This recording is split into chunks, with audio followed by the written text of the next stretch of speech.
近年来，美韩两国频繁军演让朝鲜倍感压力，而朝鲜也没有惯着，试射大量的导弹进行回击。美方为了持续挑拨半岛矛盾，开始把核潜艇都开到了中国家门口。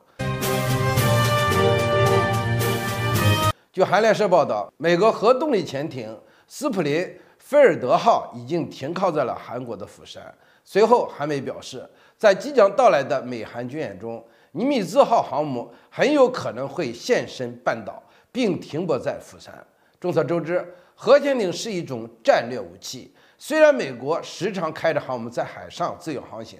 但像这样大张旗鼓招摇过市的情况可以说是非常罕见。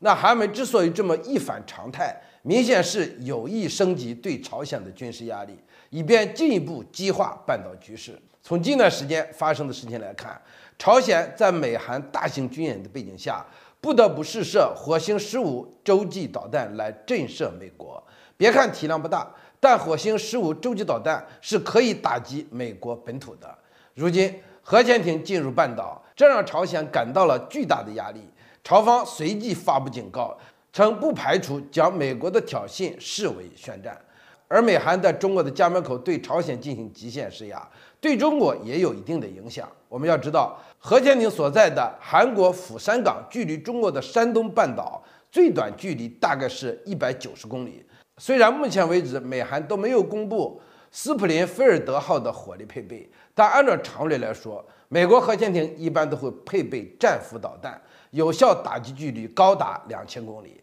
这也意味着，如果核潜艇在釜山部署，那足够覆盖朝鲜全境，就连中国的沿海也会受到一定的影响。所以说，美韩看似对朝鲜施压，实际上背后还打着用武力威慑中国的主意。韩国的地理位置与中国接近，让美国核潜艇进入半岛，对中国来说就与先前部署萨德反导系统无异，都会对中国和半岛造成严重的安全威胁。中方早就有言在先，我们有责任、有义务维护半岛和平。就在韩媒报道此事之后，大连海事局就发布了一则最新消息：从2月27日开始到3月3日18时，将在黄海北部部分海域进行实弹射击，期间禁止驶入。黄海北部地理位置特殊，在中国与朝鲜半岛之间，在这里进行实弹射击，明显是对美国发出警告。基于中朝友好互助条约等文件，